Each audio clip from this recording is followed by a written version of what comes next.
Central mission के हमारे प्रिय विद्यार्थियों को हमारा नमस्कार। बहुत स्वागत है आपका हमारे और आपके अपने YouTube चैनल सेंट्रल मिशन पे। मैं आज आपको RBSC 10th क्लास की ये वीडियो लेकर आया हूँ, जिसमें हम पढ़ने वाले हैं एक्सरसाइज 9th जो आधारित है निर्देशांक ज्यामिति पर। केवल एक ही चैप्टर है, निर्देशांक ज्यामिति अर्थात कोऑर्डिनेट ज्योमेट्री। पहले हम उसका बेसिक यानी आधारभूत संरचना समझने की कोशिश करेंगे, क्योंकि कॉन्सेप्ट ही बेस होता है, बेस ही कॉन्सेप्ट होता है। बेस जितना मजबूत होगा बिल्डिंग उतनी ही अच्छी बनती है। कोऑर्डिनेट ज्योमेट्री अर्थात निर्देशांक ज्यामिति बहुत आसान हो जाएगी। तो चलिए शुरू करते हैं बिना देरी के। आप भी पेन कॉपी उठा लीजिए और हमारे निर्देशों को नोट करते जाइए। निर्देशांक ज्यामिति के इस कॉन्सेप्ट को समझने के लिए पेन कॉपी उठा लीजिए, क्योंकि अब वक्त है मैथ्स पढ़ने का।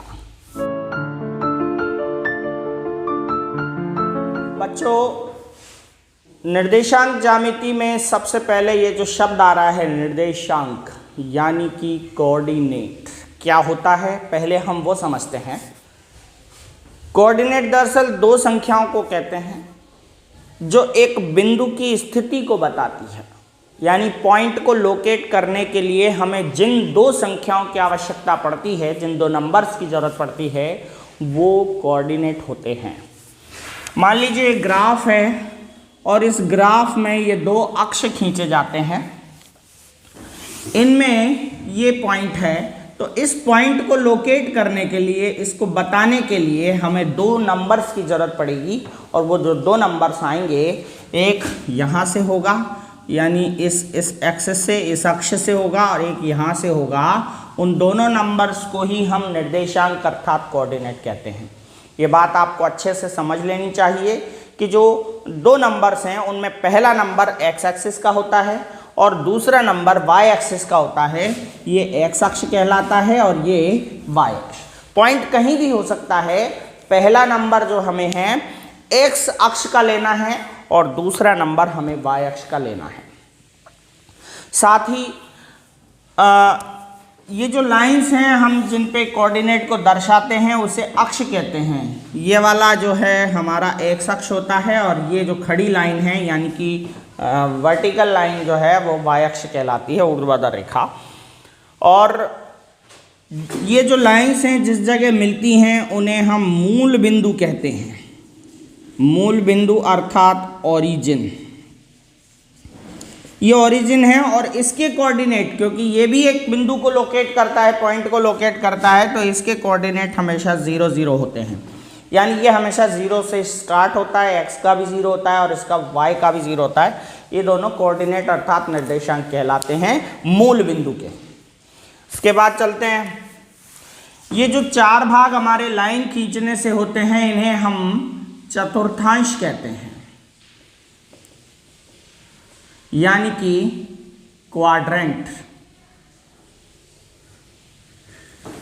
ये फर्स्ट क्वाड्रेंट यानी पहला चतुर्थांश होता है, ये सेकंड क्वाड्रेंट अर्थात दूसरा चतुर्थांश होता है, ये थर्ड क्वाड्रेंट अर्थात तीसरा चतुर्थांश होता है, और ये फोर्थ क्वाड्रेंट अर्थात चौथा चतुर्थांश होता है। अब चतुर्थांशों की बात हो गई। अक्षों पर हम नंबरिंग देखें तो यहाँ पे 1-1 सेंटीमीटर पर रेखाएं होती हैं और 1-1 सेंटीमीटर पर सीधे हाथ की तरफ प्लस में हम नंबरिंग करते हैं, यानी कि धनात्मक। और ऊपर की तरफ भी y अक्ष पे भी हम धनात्मक अंकन करते हैं, यानी कि पॉजिटिव। और उल्टे हाथ की तरफ हमारे दूसरी तरफ यानी कि लेफ्ट हैंड की तरफ एक्स एक्सिस पे माइनस में अंकन होता है, ऋणात्मक अंकन, -1, -2, -3 एंड सो ऑन। इसी तरह से नीचे की तरफ y अक्ष पर ऋणात्मक अंकन होता है, -1, -2, -3, -4 ऐसे। तो ये थोड़ा सा बेसिक कॉन्सेप्ट है, आप समझ गए होंगे कि एक बिंदु को दर्शाने के लिए, एक पॉइंट को लोकेट करने के लिए हमें जो दो नंबर्स की ज़रूरत पड़ती है। देखिए यहाँ पर आपके 2 और 3 के बीच में है तो पहला 2.5 होगा और इधर 4 है तो ये 4 होगा, यानी इस पॉइंट ए के निर्देशांक 2.5, 4 हैं। इसी तरह से लिखा जाता है, पहले आगे की तरफ जो है एक्स एक्सिस का पॉइंट लिखा जाता है और इसके बाद वाई एक्सिस का लिखा जाता है। इन दोनों को ही हम मिला करके संयुक्त रूप से निर्देशांक अर्थात कोऑर्डिनेट कहते हैं। कोऑर्डिनेट में ये जो पहला है नंबर ये एक्स एक्सिस का होता है और ये दूसरा नंबर वाई एक्सिस का होता है। अगर ये नंबर ना दिए हों तो हम इसे एक्स और वाई मान सकते हैं, एक्स और वाई कह सकते हैं। ये हो गए निर्देशांक और निर्देशांक ज्यामिति से जुड़ा हुआ छोटा सा कॉन्सेप्ट। लेकिन अब हम 10th क्लास के बेसिक की बात करेंगे। इसमें पूछा क्या होता है, 10th क्लास में हमें क्या जानना होता है। थोड़ा सा तो आपको कुछ क्वेश्चन दिए हैं पॉइंट को लोकेट करने के, तो पॉइंट लोकेट करना आपको आना चाहिए। मान लीजिए आपको 2, 5 एक पॉइंट दे रखा है और इसको आप कैसे लगाओगे, तो आप पहले देखेंगे आड़ी लाइन पर 2 और खड़ी लाइन पर 5, और जिनके इन दोनों के सामने जो पॉइंट होगा उसको हम लोकेट कर देंगे। जैसे ये 2 और ये 5, तो ये दोनों के सामने ये वाला पॉइंट आ रहा है, इसको हम कुछ नाम दे करके और यहाँ पे लोकेट कर सकते हैं और इस तरह से डॉटेड रेखा खींच सकते हैं। अब क्लास 10th के लेवल की हम बात कर लेते हैं। जो बेसिक कॉन्सेप्ट है बस इतना सा है कि आपको निर्देशांक समझ में आना चाहिए। और 10th लेवल पे आपसे पूछा जाएगा 2 बिंदुओं के बीच की दूरी, सबसे पहले यही पूछा जाएगा और आपको पॉइंट्स दिए जाएंगे। मान लीजिए आपको यहाँ पर एक बिंदु है और यहाँ पर एक बिंदु है, ये दिया गया है, और इन दोनों के बीच का डिस्टेंस आपसे पूछा है, यानी दूरी पूछी है। इन दोनों बिंदुओं के बीच की दूरी पूछी है। अब हम जानते हैं एक बिंदु ए है और एक बिंदु बी है, और बिंदु के होते हैं हमेशा निर्देशांक। मान लीजिए अभी आपको कुछ भी नहीं दिया है, लेकिन हम जानते हैं कि पहला निर्देशांक हमारा एक्स एक्सिस का होता है और दूसरा वाई एक्सिस का होता है, और दोनों से मिला के एक पूरा का पूरा निर्देशांक बनता है एक बिंदु का। तो हम मान लेते हैं कि जो ए है वो x1 और y1 है, मतलब x1 और y1 है, उसका भी कुछ होगा, इसलिए हमने यहाँ पे 1 नंबर दिया है इनको, x1 और y1, दोनों के बीच में कॉमा लगाते हैं। इसी तरह से पॉइंट B जो है वो x2 और y2 दिया है, ये हम मान लेते हैं। अब देखो इन दोनों के बीच डिस्टेंस यानी दूरी कैसे निकालते हैं, तो इसका एक फॉर्मूला यहाँ पे बन जाता है जिसे हम दूरी सूत्र कहते हैं, यानी डिस्टेंस फॉर्मूला। डिस्टेंस फॉर्मूला हम बनाते हैं AB बराबर, ये दोनों की दूरी निर्देशांक से कैसे निकाली जाती है ये हम तैयार कर रहे हैं। देखिए तो x1 y1 तो इसके कोऑर्डिनेट हैं यानी निर्देशांक, और b के कोऑर्डिनेट हैं x2 y2। इस तरह से दो बिंदु कोई से भी दे सकता है, हमें कोई भी x1 y1 और x2 y2 की जगह कोई भी नंबर रख करके दे सकता है। तो हम कैसे निकालेंगे, हम x1 y1 और x2 y2 मान के एक सूत्र बना रहे हैं, और उस सूत्र में आप x1 y1 और x2 y2 की जगह कोई भी नंबर जो आपको दिया हो वो रख करके दूरी निकाल सकते हैं। तो देखिए AB, ये दूरी सूत्र हम बना रहे हैं, यहाँ पे आएगा x2 माइनस x1 का square plus y2 minus y1 का स्क्वायर। अब एक बात यहाँ पे आपको ध्यान रखने वाली है, x2 माइनस x1, आप कोई सा भी x1 माइनस x2 करेंगे तो भी एक ही बात है, और x2 माइनस x1 करेंगे तो भी वही आएगा जो अंदर आना चाहिए। और अंदर कुछ भी आ जाए स्क्वायर हमेशा प्लस होगा, अंदर आने के बाद में स्क्वायर हमेशा प्लस होगा। यहाँ बात आपको ध्यान रखनी है। आप इसको x1 y1 मान सकते हैं या फिर इसको x1 y1 मान सकते हैं, आपकी मर्जी, वहाँ पे कोई ऑर्डर का कोई दिक्कत कोई समस्या नहीं है। बस आपको ध्यान रखना है कि इधर वाले बिंदु की पहली संख्या में से इधर वाले बिंदु की पहली संख्या घटानी है और फिर उन पे स्क्वायर लगाना है, बीच में प्लस करना है, फिर दूसरी संख्या में से दूसरी संख्या घटाना है और उस पे स्क्वायर लगाना है। तो इस तरह से ये हमारा दूरी सूत्र हो गया। एक उदाहरण ले लेते हैं। मान लीजिए आपसे बोला गया बिंदु 5, 3 व 4, 5 के बीच दूरी ज्ञात करो। इस तरह का एक क्वेश्चन पूछ लिया गया कि बिंदु 5, 3 और 4, 5 के बीच की दूरी ज्ञात करो, यानी कि find the distance between point 5, 3 and 4, 5। तो इसको हम इस सूत्र से कैसे करेंगे? तो सबसे पहले जब आप हल करोगे तो आप मानोगे कि माना, क्योंकि इनके नाम नहीं दे रखे हैं तो आपको नाम मानना पड़ेगा। ये काम आप करिएगा।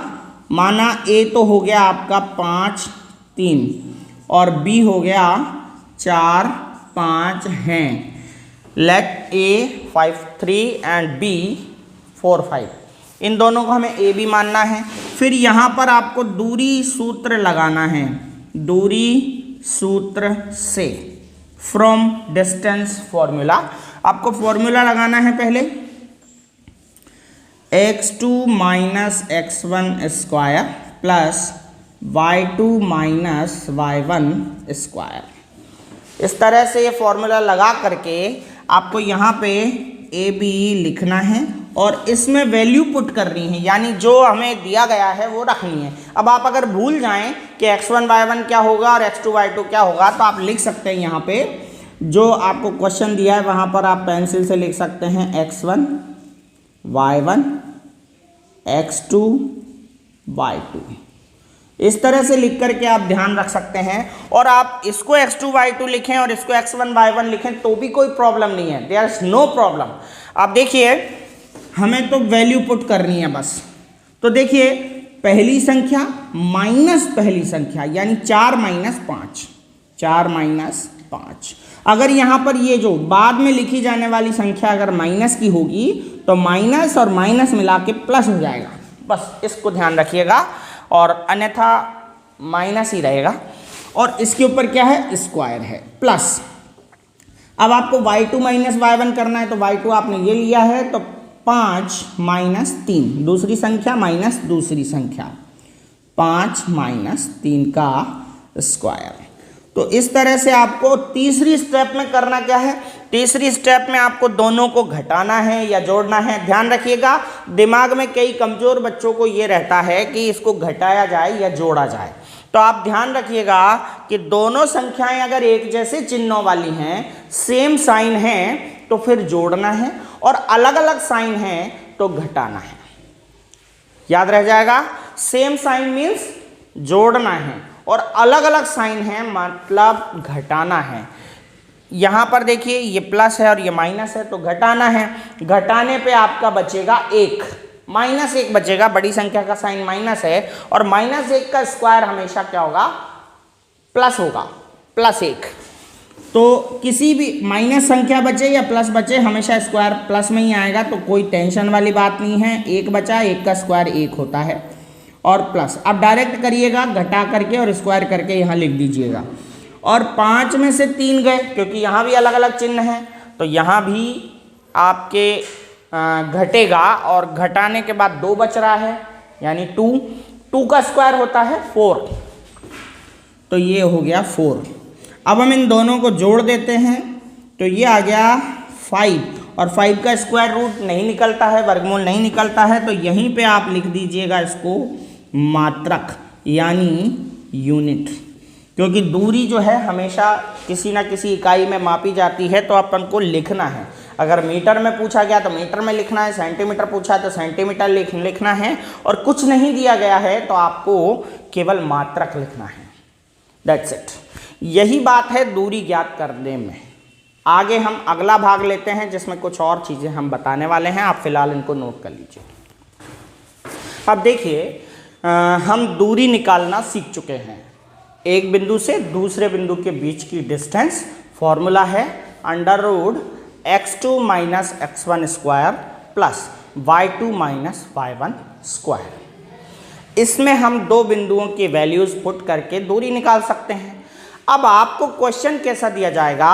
क्वेश्चन दिया जाएगा आपको 3 पॉइंट्स दे देगा, बिंदु, ये और ये, उन 3 पॉइंट्स के बीच में आपसे पूछा जाएगा कि ये जो तीनों पॉइंट्स हैं, मान लीजिए एक त्रिभुज के शीर्ष हैं, यानी कि त्रिभुज के तीनों सिरे हैं, वर्टिसेस ऑफ ट्राइंगल हैं, तो फिर वो तीनों बिंदुओं से ये हमें बताइए कि क्या ये त्रिभुज समबाहु त्रिभुज है, मतलब ये एक इक्विलैटरल ट्राइंगल है। तो देखिए हमें करना क्या है, उन तीनों पॉइंट्स को इस तरह से लोकेट कर लेना है, बना लेना है। एक पॉइंट ए, एक बी और एक सी हो जाएगा। कोई भी पॉइंट दिया हो वो हम यहाँ लिख लेंगे, इस तरह से लिख लेंगे। और फिर क्या करेंगे, अगर वो समबाहु त्रिभुज यानी इक्विलैटरल ट्रायंगल है, आप जानते हैं इक्विलैटरल ट्रायंगल क्या होता है, जिसकी तीनों साइड बराबर होती हैं, तीनों साइड्स इक्वल होती हैं, उन्हें हम समबाहु त्रिभुज यानी इक्विलैटरल ट्रायंगल बोलते हैं। तो देखिए हमें क्या करना पड़ेगा, हमें करना पड़ेगा ए से बी की दूरी निकालनी पड़ेगी। वही डिस्टेंस फॉर्मूला अप्लाई करके ए से बी की दूरी निकालेंगे। मान लीजिए वो जो हमने ए और बी की दूरी निकाली थी वो √5 आई, जो आई थी वही हम इसको मान लेते हैं। और फिर बी से सी की दूरी भी उसी तरह निकालना है। अब की बार x1 y1 ये हो जाएंगे और x2 y2 ये हो जाएंगे पॉइंट्स जो भी होंगे। फिर इन दोनों के बीच की दूरी उसी फॉर्मूला से निकालेंगे और मान लीजिए ये भी √5 आता है। इसके बाद हम ए और सी के बीच की दूरी उसी फॉर्मूले से निकालेंगे, डिस्टेंस फॉर्मूले से, और मान लीजिए इसकी दूरी भी √5 आ जाएगी। तो हम फिर नीचे लिखेंगे कि यहाँ पर ए बी बराबर बी सी बराबर ए सी है। तो फिर हम कह सकते हैं कि ये जो त्रिभुज है, ये जो ट्राइंगल है, ये यानी ये जो पॉइंट्स हैं वो इस इक्विलैटरल ट्राइंगल के पॉइंट्स हैं, यानी कि वर्टिसेस ऑफ इक्विलैटरल ट्राइंगल हैं, यानी कि समबाहु त्रिभुज के शीर्ष हैं। समझ में आ गया है आपको। अगर 3 पॉइंट इस तरह से दिए जाएं तो हमें 3 बार दूरी सूत्र का प्रयोग करना है, ए बी के लिए, बी सी के लिए और ए सी के लिए। वो मैं सॉल्यूशन करके भी आपको एक्सरसाइज में दिखाऊंगा। फिलहाल हम बेसिक की बात कर रहे हैं कि कैसे हमें क्वेश्चन को करना है। तो आप ये समझ गए होंगे, मुझे आशा है। इसी तरह से आपसे पूछा जाएगा क्या ये समद्विबाहु त्रिभुज के शीर्ष हैं। तो मान लीजिए 2 पॉइंट्स, तो हम जब दूरी निकालेंगे तो 2 पॉइंट्स तो √5 और √5 आ गए और एक आपके √8 आ गया। तो आप कह सकते हैं कि हाँ ये दोनों दो साइड बराबर होती हैं समद्विबाहु में, यानी आइसोस्केल्स ट्रायंगल में। तो 2 साइड इक्वल हों तो आप कह देना ए बी बराबर बी सी, और ए बी बराबर बी सी हैं, इसीलिए ये जो पॉइंट्स हैं वो गिवन पॉइंट्स जो हैं वो आइसोस्केल्स ट्रायंगल के वर्टिसेस हैं, यानी कि दिए गए बिंदु समद्विबाहु त्रिभुज के शीर्ष हैं। इसी तरह से आपके आ जाए क्या ये समकोण त्रिभुज है। तो समकोण त्रिभुज यानी राइट एंगल ट्रायंगल के लिए हमें किस तरह से हमें इसको प्रूव करना पड़ेगा। तो आपने बोधायन प्रमेय पढ़ी हुई है, बोधायन प्रमेय यानी बोधायन थ्योरम। तो हम उसमें देखेंगे, सबसे पहले आप ए बी की डिस्टेंस निकालिएगा जो भी आए, फिर बी सी निकालिएगा और फिर ए सी निकालिएगा। तीनों डिस्टेंस निकाल करके आपको ये देखना है, क्योंकि बोधायन प्रमेय ही समकोण त्रिभुज के लिए बनी है, यानी राइट एंगल ट्रायंगल ही उसको फॉलो करता है बोधायन प्रमेय को। तो अगर वो राइट एंगल ट्रायंगल वाकई में होगा, यानी जो पॉइंट्स आपको दिए गए हैं वो राइट एंगल ट्रायंगल के यानी समकोण त्रिभुज के होंगे, तो बोधायन प्रमेय को फॉलो करेंगे और हम साइड्स फाइंड कर लेंगे। फिर देखेंगे कि A B square plus B C square बराबर ए सी स्क्वायर आ रहा है, या फिर A C square plus A B square बराबर बी सी स्क्वायर आ रहा है, या फिर B C square plus A C square बराबर ए बी स्क्वायर आ रहा है। हम तीनों साइड में किसी भी 2 जो साइड आएंगी, 2 भुजाएं जो आएंगी, 2 दूरियां जो आएंगी, उनका स्क्वायर करके हम देखेंगे कि तीसरे नंबर के स्क्वायर के इक्वल है या नहीं है। हम ऐसे दूरी सूत्र से ज्ञात करेंगे और उसके बाद देखेंगे कि कौन से 2 नंबर्स का स्क्वायर का सम, यानी 2 संख्याओं के वर्गों का योग तीसरी संख्या के बराबर आ रहा है।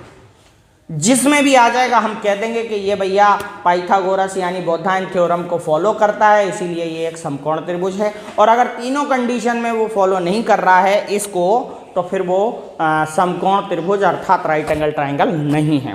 बात कर लेते हैं चौथे सवाल की। 3 बिंदु देकर के इस तरह के 4 सवाल पूछे जाते हैं।